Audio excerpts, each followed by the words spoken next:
ایک شخص میرے پاس کویت سے آیا علاج کے لیے، تھا پاکستانی، کویت میں بہت عرصہ رہا، بہت زیادہ دنیا مال چیزیں اکٹھی کی، بہت زیادہ مالدار ہو گیا، اچھا انسان، شریف آدمی، رزق حلال کمانے والا، شوگر کے مرض میں مبتلا۔ مجھ سے کہنے لگا کہ میں شوگر کا مریض ہوں اور بہت علاج کیا، مجھے دوائیوں سے اب چڑ ہو گئی ہے، کھا کھا کے تھک گیا ہوں دوائیں، آپ بھی اگر مجھے ڈھیروں دوائیں دیں گے تو میں معذرت چاہوں گا اور میری بات کو محسوس بھی نہ کیجیے گا۔ میں نے ان سے عرض کیا بالکل ٹھیک، آپ نے اچھا کیا مجھے پہلے بتا دی۔ میں نے انہیں 9 چیزیں بتائیں اور ہلکی پھلکی 9 چیزیں، اور وہ 9 چیزیں آپ کو بتاتا ہوں۔ سب سے پہلی چیز تو یہ ہے کہ میں نے ان سے کہا کہ جتنا ہو سکے پیدل چلیں، اور پیدل چلتے ہوئے موبائل ہینڈ فری بالکل نہ ہو، بند ہو۔ ہاں، آپ کے ساتھ اگر کوئی آپ کا ہم مزاج ساتھی دوست ہے تو اس سے باتیں کریں، خیر کی باتیں، دنیا کی باتیں، آخرت کی باتیں کر سکتے ہیں۔ پہلی بات، پیدل چلیں اور چلنا اپنی زندگی کا معمول بنائیں اور اپنی زندگی کی مصروف زندگی میں سے وقت نکالیں۔ 9 چیزیں میں نے آپ کی خدمت میں عرض کی ہیں، کوئی معمول بنا لیں دن کے کسی بھی وقت میں، لازم نہیں، اگر آپ کی مصروف زندگی ہے اور مصروف زندگی میں سے وقت نہیں نکلتا تو پھر وقت جو نکلے اس کو استعمال کریں، جو میسر ہو وہی مؤثر ہو۔ دوسری بات میں نے ان سے عرض کی کہ آپ ہنسیں، ہنسنا، اور تیسری چیز کھلے برتن میں پانی پینا۔ دنیا کے بڑے سائنسدان نے کہا کہ میں کھلے برتن مجھے دے دو، میں نے سا اٹھایا ہوا ہے، نبوی برتن ہے، اس کی برکتیں بھی اور ہیں۔ کہا کہ کھلے برتن میں پانی دو، چمڑے کی جوتی دو اور موٹے آٹے کی روٹی دو، پھر آنکھیں بند کر کے ساری کائنات کے سارے راز بتا دوں گا، دنیا کیا ہے، کہاں ہے، زمین کے نیچے کیا ہے، آسمان کے اوپر کیا ہے۔ کھلے برتن میں پانی پینا۔ آپ نے دیکھا پہلے بہت تنگ گلاس آئے، اب پھر کھلے ہو گئے، چائے کے کپ بہت تنگ آئے، پھر کشادہ ہو گئے۔ کھلے برتن میں پانی پینا، پیالے تھے، کٹورے تھے، کھلے برتن میں پانی۔ یہ تیسرا راز ہے صحت کا، اور صرف شوگر کے لیے نہیں، یہ تو صحت کے لیے بھی ہے اور زندگی کے لیے بھی ہے اور راحت کے لیے بھی ہے اور بہتری کے لیے بھی ہے، کھلے برتن میں۔ اور تیسری چیز یہ ہے، چوتھی چیز ان سے میں نے عرض کیا کہ باہر کی چیزیں، باہر کے کھانے اور باہر کے مشروبات چھوڑ دیں، باہر کی چیزیں چھوڑ دیں اور سختی سے چھوڑ دیں۔ اور میری بات سن رہے تھے بڑے غور سے، جو شخص میرے پاس کویت سے آئے تھے توجہ سے سن رہے تھے اور وہ نوٹ کرنے لگے۔ میں نے کہا ٹھہرے، میں خود نوٹ کر دیتا ہوں آپ کو، میں ہنٹس لکھ رہا تھا جیسے یہاں لکھ رہا ہوں کہ باہر کے کھانے زندگی کا حصہ نہیں ہے۔ اور 5ویں چیز جو میں نے ان سے عرض کی وہ یہ تھی کہ پھل اور سبزیاں، شوگر کا آخری مریض اس سے خطا ہوتی ہے، پھل کھانا چھوڑ دیتا ہے، سبزی کاٹ کے سلاد کے طور پہ کھائیں، نمک مرچ ڈال دیں، کوئی چیز ڈال دیں، سبزیاں بھی کچی اور پھل بھی کچے، کچے سے مراد پکے ہوئے، سبزیاں کچی یعنی بغیر پکی ہوئی۔ شوگر کے مریض جو کیلا کھانا چھوڑ دیتا ہے، پھل کھانا چھوڑ دیتا ہے جس میں مٹھاس ہے، اور جسم پہ پھر دردیں، تکلیفیں اور کمزوری اور ویکنس اور سابی کھچاؤ، نیند ختم، زندگی کا سارا نظام بالکل کٹ جاتا ہے، پھل کھانا چھوڑ دیتا ہے شوگر کا مریض، اپنے ساتھ زیادتی کرتا ہے۔ پھل اور سبزیاں کھائیں اور کھانے کی جگہ کھائیں، چھوٹا چھوٹا کاٹ کے کھائیں۔ آپ نہیں کھا سکتے، آپ ایسے کریں، پھل اور سبزیاں پانی میں شیک کر لیں، گلاس پی لیں، مگ پی لیں، ایک کٹورا پی لیں، دن میں 2-3 دفعہ پی لیں۔ ایسے کھائیں گے دانت مضبوط ہوں گے۔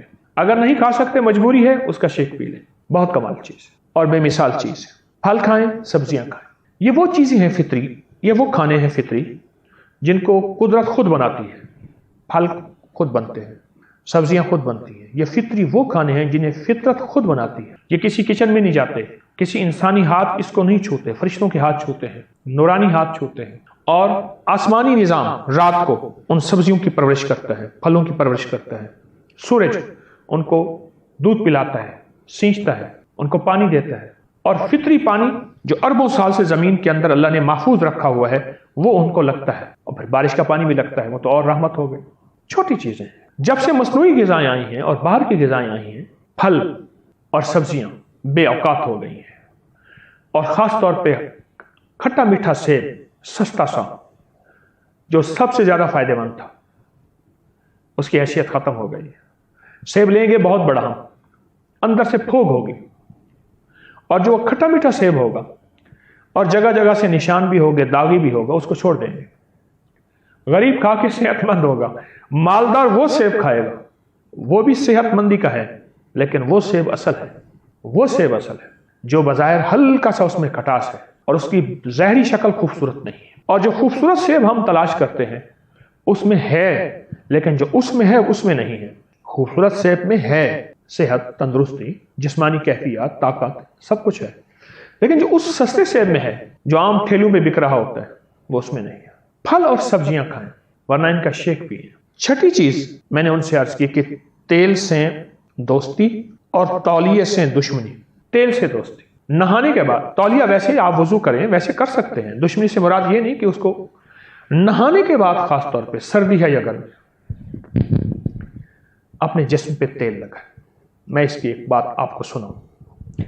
جتنا صابن کا اور الکلی چیزوں کا یا صابن جیسی اور چیزیں جس سے ہم نہاتے ہیں, اس کا استعمال جتنا اب شروع ہوا ہے اس سے پہلے نہیں تھا. اس سے پہلے اب بھی دیہات میں خواتین اسی صابن سے کپڑے دھوتی ہیں, اسی کپڑے دھونے والے صابن سے نہا لیتی ہیں. بال بھی لمبے, صحت بھی بہترین. میں نے کتنے کیس شوگر کے مارے ہوئے بیچارے بالکل مردہ ہوئے پڑے تھے. ایک وقت تھا کہ زندگی میں وہ کھلاڑی تھے کسی, اور بڑے لاجواب تھے اور کام کرنے والے تھے اور محنت کرنے والے تھے.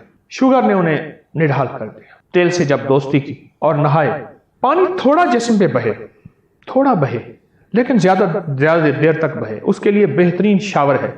تیز نہ کھولیں شاور. اگر شاور نہیں ہے تو آپ ڈبہ ڈالیں, ہلکا ہلکا ڈالیں, سر پہ ڈالیں, پورے بدن پہ گرے, لیکن زیادہ دیر تک. میری باتوں کو سن کے وہ شخص حیران, اور اس کی توقع تھی کہ ابھی ایک ڈھیر سارا نسخہ لکھے گا, دوائیاں لکھے گا, کہ 6 چیزیں تو بتا دی, ابھی یہ شخص دوائیاں لکھے گا. پہلے ہی دوائیوں کا مارا اور ہارا ہوا میں آیا ہوں. میں کہ نہیں, دوائیں نہیں ہوں گی, دوائیں نہیں ہوں گی. آپ کے لیے انشاءاللہ جو موتی میں چن رہا ہوں اور دے رہا ہوں, آپ دیکھیں تو پھر آپ کو کیا فائدہ ہوگا. جو شخص ناخن کاٹے گا, ناخن کاٹنے کے بعد ناخنوں پہ تیل لگا لے. آپ چاہیں تیل ایسے لگا دیں لگا کے, آپ چاہیں تیل کے چاند قطرے ایسے ڈالیں. یہ دیکھیں, یہ سارے ناخنوں میں تیل لگ گئے. ادھر ڈالیں اور ایسے ایسے کر لیں, یہ سارے کے سارے ناخنوں میں تیل لگ گئے. کبھی آنکھوں سے اندھا نہیں ہوگا, نظر کمزور نہیں ہوگی, اعصاب کمزور نہیں ہوگے, چہرے کا حسن شباب نہیں جائے گا اور جھریاں جلدی نہیں آئیں گی. سماعت, کان, جسم اور سب سے بڑی یادداشت لاجواب رہے گی. اس طرح پاؤں کے ناخن کاٹتے ہوئے تیل لگا دیں. یہ میں اگلا پوائنٹ اس کو میں نے 7واں بتایا, تیل لگانا. کس کو؟ ناخن کو. جو شخص اس کو تیل لگائے گا اور پاؤں کے ناخن کو کاٹے گا, اور شوگر کا مریض اگر ہے تو وہ سمجھ لیں کہ ہر دفعہ اگر پاؤں ناخن کاٹ رہا تو اپنی عمر کے سال بڑھا رہا اور اپنی زندگی کو نئی جوانی, نئی صحت, نئی تندرستی, نئی راحت دے رہا. ہماری جو 6واں پوائنٹ تھا, نقطہ تھا, وہ جسم پہ تیل, اس کے بعد تولیہ نہیں. 7واں جو نقطہ ہے, ہاتھ اور پاؤں کے ناخن پہ تیل. اور جو 8واں موتی دے رہا ہوں وہ ہے سوتے ہوئے پاؤں کی پنڈلیاں اور پاؤں پہ تیل, کہ پاؤں پہ اور پنڈلیوں پہ تیل لگانے کی. کروڑوں لوگوں نے اس سے فیض حاصل کیا, استفادہ حاصل کیا. اب 9واں ہمارا نقطہ جو ہے, 8واں تھا پاؤں اور پنڈلیوں کو تیل لگانا, پاؤں اور پنڈلیوں کو تیل لگانا. 9واں موتی وہ ہے چھلکا اسبگول, زیتون اور کلونجی. ایک ٹوٹکا میں لایا ہوں, پھر بھی یہ دوا نہیں ہے. اس کے میں نے بہت نتائج دیکھے, اس کے بہت کمالات دیکھے, اور اس کی بہت تاثیر دیکھی, اس کی بہت برکت دیکھی. میں نے تو لوگوں کو شوگر اور شوگر کی وجہ سے جتنے بھی بھیانک اور سنجیدہ بیماریاں, تکلیفیں تھیں, میں نے تو لوگوں کو ان سے نکلتا دیکھا. اس ویڈیو کو لائک اور شیئر کریں. اب کریں YouTube چینل کو سبسکرائب کریں اور روزانہ زیادہ سے زیادہ سبسکرائب کروائیں. آپ دوسروں کے لیے صدقہ جاریہ بنیں گے, اللہ پہلے آپ کے دکھ ڈالے گا.